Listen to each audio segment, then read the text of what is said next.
जय हिंद दोस्तों, स्वागत है आप सभी का आज की एक नई वीडियो में। दोस्तों आज की इस वीडियो में आप सभी के सामने क्लास 9th हिंदी स्पर्श बुक के वैज्ञानिक चेतना के वाहक चंद्रशेखर वेंकट रामन चैप्टर के क्वेश्चन आंसर लेकर के आ चुका हूं। इससे पहले के सभी चैप्टर्स के मैंने क्वेश्चन आंसर करवा दिए हैं और ये सारे क्वेश्चन आंसर नए बुक से लिए गए हैं। एकदम न्यू पैटर्न के क्वेश्चन आंसर हैं और सभी प्रश्नों का उत्तर मैं बहुत ही आसान आप सभी को बताऊँगा। बस आप सभी लोग वीडियो में अंतिम तक जुड़े रहें और ध्यान से वीडियो को देखते रहें। तो चलिए बिना देरी के वीडियो की शुरुआत करते हैं और एक एक क्वेश्चन का आंसर अच्छे से देख लेते हैं। तो पहला क्वेश्चन है हमारे सामने कि रामन भावुक प्रकृति प्रेमी के अलावा और क्या थे। तो हम लिखेंगे कि रामन भावुक प्रकृति प्रेमी होने के अलावा एक जिज्ञासु वैज्ञानिक और सुयोग्य शोधकर्ता थे। ठीक है, इतना लिखेंगे। अगला है कि समुद्र को देखकर रामन के मन में कौन सी दो जिज्ञासाएं उठीं। तो लिखेंगे कि समुद्र को देखकर रामन के मन में दो जिज्ञासाएं उठी। पहली यह कि समुद्र का रंग नीला क्यों होता है और दूसरी यह कि यह समुद्र का रंग कुछ और क्यों नहीं होता। आखिर नीला ही क्यों होता है, नीला के अलावा क्यों नहीं होता। ठीक है। तीसरा क्वेश्चन है कि रामन के पिता ने उनमें किन विषयों की सशक्त नींव डाली, यानी रामन के पिता ने उनको बचपन में कौन से विषय अच्छे से पढ़ाए थे। तो लिखेंगे कि रामन के पिता ने उनमें गणित और फिजिक्स की सशक्त नींव डाली। ठीक है, उनको गणित और भौतिकी विषय उन्होंने बहुत अच्छे से पढ़ाया था। चौथा है कि वाद्य यंत्रों की ध्वनियों के अध्ययन के द्वारा रामन क्या करना चाहते थे। तो लिखेंगे कि रामन वाद्य यंत्रों की ध्वनियों के अध्ययन के द्वारा उनके कंपन के पीछे छिपे वैज्ञानिक रहस्य की परतें खोलना चाहते थे। वो ये जानना चाहते थे कि कोई भी वाद्य यंत्र कैसे अलग अलग ध्वनियाँ उत्पन्न करता है, उसके पीछे का रहस्य क्या है। ठीक है। और पांचवा क्वेश्चन है कि सरकारी नौकरी छोड़ने के पीछे रामन की क्या भावना थी। तो लिखेंगे कि सरकारी नौकरी छोड़ने के पीछे रामन की यह भावना थी कि उनको कलकत्ता विश्वविद्यालय में अध्यापन करने, यानी कलकत्ता विश्वविद्यालय में पढ़ाने के लिए और शोध करने का उनको अवसर मिला था। ठीक है। और वह उसे किसी भी सुख सुविधा से बेहतरीन मानते थे, यानी वो ये जानते थे कि अगर मुझे शोध करने के लिए, पढ़ाने के लिए मौका मिल रहा है तो मुझे किसी भी सुख सुविधा की ज़रूरत नहीं है, मुझे तुरंत वहाँ पर जाना चाहिए। ठीक है ना। चलिए, छठवां क्वेश्चन है कि रामन प्रभाव की खोज के पीछे कौन सा सवाल उनके मन में हिलोरें ले रहा था। तो लिखेंगे कि रामन प्रभाव की खोज के पीछे समुद्र के नीले रंग की वजह का सवाल जो है उनके मन में हिलोरें ले रहा था, जिसने रामन को इस दिशा में प्रयोग करने के लिए प्रेरित किया था। उन्हें यही सोच लगी रहती थी कि समुद्र का पानी जो है वो आखिर नीला क्यों होता है, इसके अलावा क्यों नहीं होता। ठीक है ना। सातवां क्वेश्चन है कि प्रकाश तरंगों के बारे में आइंस्टीन ने क्या बताया था। तो लिखेंगे कि आइंस्टीन ने बताया कि प्रकाश जो है दोस्तों वो अति सूक्ष्म कणों की तीव्र धारा के समान है। प्रकाश क्या है, अति सूक्ष्म यानी छोटे छोटे कणों से बना हुआ एक तेज धारा है। ठीक है। और इन अति सूक्ष्म कणों की तुलना उन्होंने बुलेट से की और इन्हें उन्होंने फोटान का नाम दिया। ठीक है, इतना हम लोग लिखेंगे। आठवां क्वेश्चन है कि रामन की खोज ने किन अध्ययनों को सरल बनाया, सहज बनाया, यानी उन्होंने जो रामन प्रभाव की खोज की इससे क्या क्या चीज़ें आसान हो गई। तो लिखेंगे दोस्तों कि रामन की खोज ने पदार्थों के अणुओं और परमाणुओं की आंतरिक संरचनाओं के अध्ययन को सहज बनाया। ठीक है। अब लिखित प्रश्न देखते हैं, 25 से 30 शब्दों में हमें उत्तर देना है।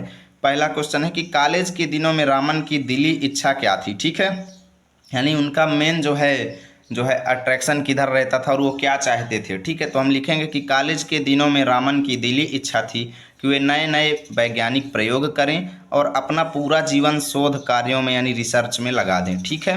दूसरा क्वेश्चन है कि वाद्य यंत्रों पर की गई खोजों से रामन ने कौन सी भ्रांति तोड़ने की कोशिश किया, यानी वाद्य यंत्रों पर खोज करके उन्होंने लोगों की कौन से भ्रम को दूर किया। तो लिखेंगे कि रामन ने देसी और विदेशी दोनों प्रकार के वाद्य यंत्रों का अध्ययन किया। ठीक है।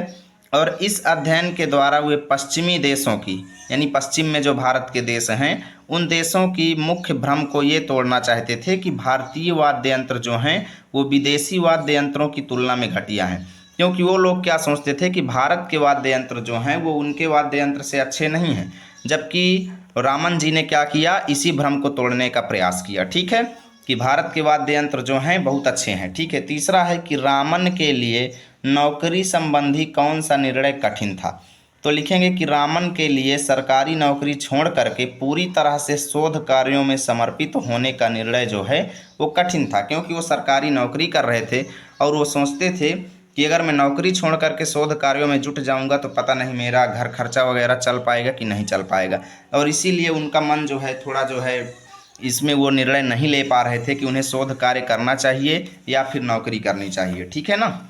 चौथा है दोस्तों कि सर चंद्रशेखर वेंकट रामन को समय समय पर किन किन पुरस्कारों से सम्मानित किया गया।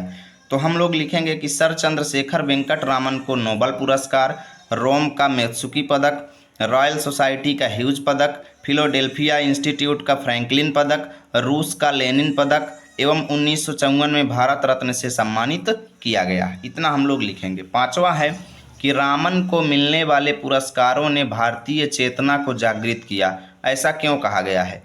तो हम लिखेंगे कि रामन को मिलने वाले पुरस्कारों ने भारतीय चेतना को इसलिए जागृत किया क्योंकि उनके वैज्ञानिक शोध और उपलब्धियों ने भारतीय लोगों में आत्मविश्वास पैदा किया और उन्हें विज्ञान के क्षेत्र में आगे बढ़ने के लिए प्रेरित किया। इतना हम लोग लिखेंगे। अब यहाँ पे ख नंबर देखिए, निम्नलिखित प्रश्नों के उत्तर 50 से 60 शब्दों में हमको लिखना है। पहला क्वेश्चन है कि रामन के प्रारंभिक शोध कार्य को आधुनिक हठ योग क्यों कहा गया है ना।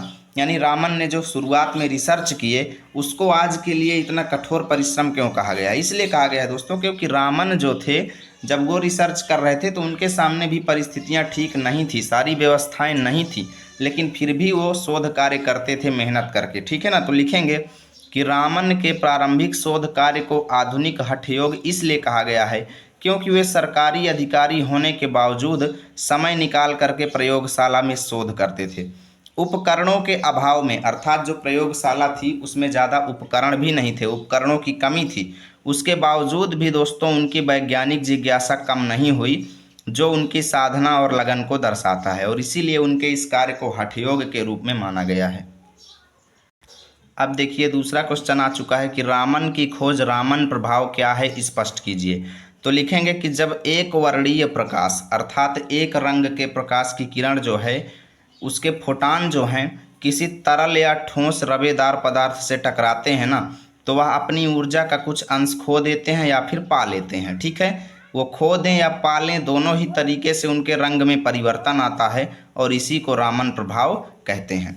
अगला क्वेश्चन है कि रामन प्रभाव की खोज से विज्ञान के क्षेत्र में कौन कौन से कार्य संभव हो सके। तो लिखेंगे कि रामन प्रभाव की खोज से निम्न कार्य संभव हो सके। पहला तो ये हुआ दोस्तों कि इसने पदार्थ की प्रकृति के बारे में आइंस्टीन की धारणा का प्रत्यक्ष प्रमाण दे दिया। ठीक है। दूसरा ये हुआ कि अणुओं और परमाणुओं की आंतरिक संरचना का अध्ययन जो है वो सहज हो गया। तीसरा ये हुआ कि प्रयोगशाला में पदार्थों का संश्लेषण करना, अनेक उपयोगी पदार्थों का कृत्रिम रूप से निर्माण करना भी संभव हो गया। इतना हम लोग लिखेंगे इस क्वेश्चन का आंसर। ये बढ़िया क्वेश्चन है, इनमें काफ़ी ज़्यादा हमें लिखना पड़ेगा, ज़्यादा छोट उत्तर लिखेंगे तो नंबर कटेंगे। चौथा है कि देश को वैज्ञानिक दृष्टि और चिंतन प्रदान करने में सर चंद्रशेखर वेंकट रामन के महत्वपूर्ण योगदान पर प्रकाश डालिए। तो लिखेंगे कि सर चंद्रशेखर वेंकट रामन ने रामन प्रभाव की खोज करके देश को वैज्ञानिक क्षेत्र में विश्व स्तर पर पहचान दिलाई। उन्होंने वैज्ञानिक शोध को बढ़ावा दिया और युवाओं को विज्ञान के प्रति प्रेरित किया। ठीक है। जिससे क्या हुआ कि देश में वैज्ञानिक दृष्टिकोण और चिंतन का विकास हुआ। इतना हम लोग लिखेंगे। पांचवा है कि सर चंद्रशेखर वेंकट रामन के जीवन से प्राप्त होने वाले संदेश को अपने शब्दों में लिखिए। तो लिखेंगे कि सर चंद्रशेखर वेंकट रामन के जीवन से यह संदेश मिलता है कि दृढ़ इच्छा शक्ति, लगन और धैर्य से किसी भी क्षेत्र में सफलता प्राप्त की जा सकती है। दोस्तों उनका जीवन हमें सिखाता है कि हमें अपनी इंटरेस्ट और क्षमताओं का सदुपयोग करते हुए देश और समाज के लिए योगदान देना चाहिए जहां तक हमारी क्षमता हो। ठीक है। और कठिन परिश्रम हमें करना चाहिए, उसका परिणाम हमें अवश्य मिलता है। निम्नलिखित का आशय स्पष्ट करना है दोस्तों। पहला है कि उनके लिए सरस्वती की साधना जो है वो सरकारी सुख सुविधाओं से कहीं अधिक महत्वपूर्ण थी, अर्थात ज्ञान अर्जित करना, रिसर्च करना उनके लिए सरकारी नौकरी से भी ज़्यादा महत्वपूर्ण था। तो लिखेंगे कि इस कथन का आशय यह है कि सर चंद्रशेखर वेंकट रामन के लिए ज्ञान अर्जित करना और विश्वविद्यालय में पढ़ाना, ठीक है, शोध करना, किसी भी सरकारी पद या उससे मिलने वाले सुख सुविधाओं से कहीं अधिक मूल्यवान था। इतना हम लोग लिखेंगे। अगला है कि हमारे पास ऐसी न जाने कितनी ही चीज़ें बिखरी पड़ी हैं जो अपने पात्र की तलाश में हैं। तो लिखेंगे दोस्तों कि इस कथन का आशय यह है कि हमारे समाज में या इस नेचर में ऐसी अनेक प्रतिभाएं, संसाधन या मौके मौजूद हैं जो अभी तक पहचाने नहीं गए हैं दोस्तों, या जिनका सही उपयोग नहीं हो पा रहा है। ठीक है, ये चीज़ें अपने सही पात्र की प्रतीक्षा कर रही हैं ताकि उनका सदुपयोग हो सके। जैसे वो प्रयोगशाला खाली पड़ी रहती थी, कोई ज़्यादा उसमें एक्सपेरिमेंट नहीं करता था, लेकिन चंद्रशेखर वेंकट रामन वहाँ गए और कठिन परिश्रम किए, रिसर्च किए और इतना आगे सफल हुए। ठीक है ना। ऐसे ही उन्होंने वाद्य यंत्रों पर एक्सपेरिमेंट किए। ऐसे ही हमारे पर्यावरण में बहुत सारी चीज़ें हैं दोस्तों जिनके बारे में हम लोग रिसर्च नहीं करते हैं। वहीं पे अगर रिसर्च करें, कुछ जानकारी प्राप्त करें तो निश्चित है कुछ अच्छा ही होगा। ठीक है। तीसरा है कि यह अपने आप में एक आधुनिक हठयोग का उदाहरण था। यानी चंद्रशेखर वेंकट रामन द्वारा मेहनत करना, ठीक है, रिसर्च करना, ये आज के हिसाब से बहुत कठिन परिश्रम था। तो लिखेंगे कि इस कथन का आशय यह है कि सर चंद्रशेखर वेंकट रामन का सरकारी नौकरी के साथ साथ सीमित संसाधनों वाली प्रयोगशाला में लगातार वैज्ञानिक शोध करना एक प्रकार की कठिन तपस्या या साधना, जिसे हम आधुनिक हठयोग कहते हैं, इसके समान था। ठीक है, एक कठिन तपस्या तो थी ही दोस्तों, हर आदमी के बस का नहीं होता ये सब चीज़ें। ठीक है, तो उपयुक्त शब्दों का चयन करते हुए हमें रिक्त स्थानों की पूर्ति करना है। यहाँ पे ये शब्द दिए गए हैं दोस्तों, है ना। यहाँ पे पहला क्वेश्चन है कि रामन का पहला शोध पत्र जो है किस में प्रकाशित हुआ, तो फिलोसॉफिकल मैगजीन में, यानी आपका ये वाला उत्तर यहाँ पे हो जाएगा। ठीक है, रामन की खोज जो है दोस्तों किस क्षेत्र में एक क्रांति के समान थी, तो भौतिकी के क्षेत्र में, तो हम लोग यहाँ पे भौतिकी लिख देंगे। उसके बाद आगे देखिए, आगे लिखा है कि कलकत्ता की मामूली सी जो प्रयोगशाला थी उसका नाम क्या था, तो Indian association for the cultivation of science, ये नाम था। ठीक है, अगला है कि रामन द्वारा स्थापित शोध संस्थान किस नाम से जाना जाता है, तो रामन रिसर्च इंस्टीट्यूट के नाम से जानी जाती है। अगला है कि पहले पदार्थों के अणुओं और परमाणुओं की आंतरिक संरचना का अध्ययन करने के लिए किसका सहारा लेते थे, तो इंफ्रारेड स्पेक्ट्रोस्कोपी का सहारा लेते थे। ठीक है ना। अब रामन प्रभाव का सहारा लेते हैं। तो यहाँ से आपका चैप्टर खत्म हुआ। उम्मीद करता हूँ वीडियो अच्छी लगी होगी। प्लीज़ वीडियो को लाइक करें, दोस्तों के पास शेयर करें। इसका PDF चाहिए तो हमारे टेलीग्राम चैनल को ज्वाइन करें। मिलेंगे आप सभी के साथ अगली वीडियो में, तब तक के लिए जय हिंद, जय भारत।